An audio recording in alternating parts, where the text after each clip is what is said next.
ಪಾವಗಡ ತಾಲೂಕಿನ ರಂಗಸಮುದ್ರ ಗ್ರಾಮ ಪಂಚಾಯತ್ ವ್ಯಾಪ್ತಿಯ ಬೆಳ್ಳಿಬಟ್ಟಲು ಗ್ರಾಮದ ಶಾನಭೋಗರ ಕೆರೆಯಲ್ಲಿ ನಿನ್ನೆ ಹೂಳೆತ್ತುವ ಕಾರ್ಯಕ್ರಮ ನಡೆದಿದೆ.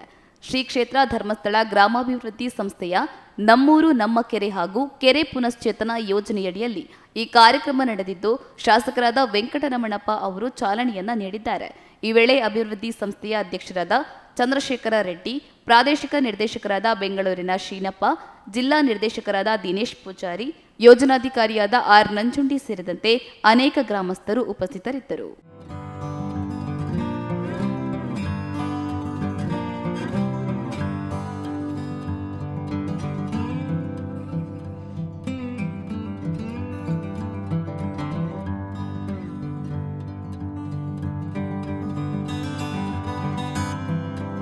ಶ್ರೀ ಕ್ಷೇತ್ರ ಧರ್ಮಸ್ಥಳ ಗ್ರಾಮಾಭಿವೃದ್ಧಿ ಯೋಜನೆ 1982ರಲ್ಲಿ ಶ್ರೀ ಕ್ಷೇತ್ರ ಧರ್ಮಸ್ಥಳದ ಧರ್ಮಾಧಿಕಾರಿಯವರಂತ ಡಾಕ್ಟರ್ ಡಿ ವೀರೇಂದ್ರ ಹೆಗಡೆ ಅವರು, ಮಾತೃಶ್ರೀ ಹೇಮಾವತಿ ಹೆಗಡೆ ಅವರ ಮಾರ್ಗದರ್ಶನದಲ್ಲಿ ನಡೀತಾ ಇರುವಂಥ ಒಂದು ಸಂಸ್ಥೆ.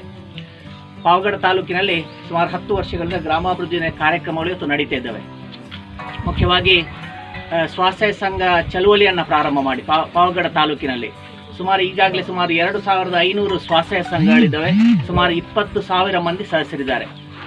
ಇವತ್ತು ಕರ್ನಾಟಕ ರಾಜ್ಯದಲ್ಲಿ ಶ್ರೀ ಕ್ಷೇತ್ರ ಧರ್ಮಸ್ಥಳ ಗ್ರಾಮಾಭಿವೃದ್ಧಿ ಯೋಜನೆ ಮುಖಾಂತರ ಸ್ವಸಹಾಯ ಸಂಘ ಚಳುವಳಿಯನ್ನು ಪ್ರಾರಂಭ ಮಾಡಿ ಸುಮಾರು 5 ಲಕ್ಷ ಸ್ವಸಹಾಯ ಸಂಘಗಳಿದ್ದಾವೆ. ಸುಮಾರು 45 ಲಕ್ಷ ಮಂದಿ ಇವತ್ತು ಸದಸ್ಯರಿದ್ದಾರೆ.